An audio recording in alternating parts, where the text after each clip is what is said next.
আসলে আমি কি বলবো, এখানে এখানে কিছুক্ষণ আগে 5:30টার সময় দৌলতদিয়াতে নিয়ন্ত্রণ হারিয়ে সোয়ার্দি পরিবহন যাত্রী বোঝাই এই অবস্থায় পড়ে গেছে নদী গর্ভে। এখন পর্যন্ত দৌলতদিয়া ঘাটে এখন পর্যন্ত কোনো উদ্ধারের কাজ সম্পন্ন হয় না বা শুরু করে নাই। এই সবচেয়ে দুঃখ হামজা এতে 1 মিনিট 20 মিনিট গাড়িটা উদ্ধার হওয়ার কথা, এখানে 2 মিনিট লাগে, 2 ঘন্টা লেগে গেছে, এখনো গাড়ি উদ্ধার হয় নাই। এরা এখানে কি করে?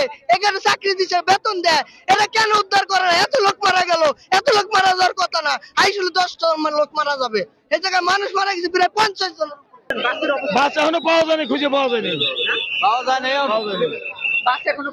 মানে পাওয়া গেছে আর কি, বাসের যে অনুসন্ধান এখানে বলছে এটা পাওয়া গেছে। তাছাড়া সন্ধান পাওয়া গেছে গত 10 মিনিট আগে ডুবুরি নাম ছিল, তো ডুবুরি প্রেস কনফার্ম করছে, এখন আসছে হামজা, আসছে হামজা দিয়ে উঠানো হবে। হ্যাঁ, বাসের সন্ধান 100% পাওয়া গেছে। এই ফেরিঘাটের এই পাশেই আছে, উল্টায় আছে। জি জি জি, উল্টায় আছে।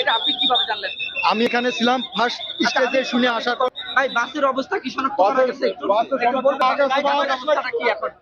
বাস পাওয়া গেছে, কিন্তু বাস পাওয়া গেছে বুঝছেন, ওই বাসের সামনের চাকায় ওই যে রশি বাঁধছে, ওই যে দেখেন নিচে দেখেন, তাহলে একটু সুবিধা হবে না। বাস পাওয়া গেছে, এতটুকু তথ্য পাইছি আমরা বুঝছেন। বাস পাওয়া গেছে, বাসের সাথে রশি বাঁধছে সামনের চাকায়, এতটুকু বলছেন। বাসটা আইডেন্টিফাই করা হয়েছে ভাই, আমাদের হামজা আসতেছে, আমরা এটা দ্রুত কার্যক্রম করার জন্য চেষ্টা করবো আর কি ভাই।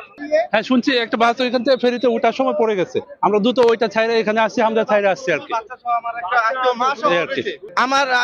আমার এক আত্মীয় স্যার এলো, বাবা আছে, এক মেয়ে সহ উপরে আছে, কিন্তু মা বাচ্চা সহ আর একটা। হ্যাঁ, আমার আত্মীয় বাসা রয়েছে, বাসার মধ্যেই রয়েছে, আর একজন নিয়ে বাসায় উপরে আছে।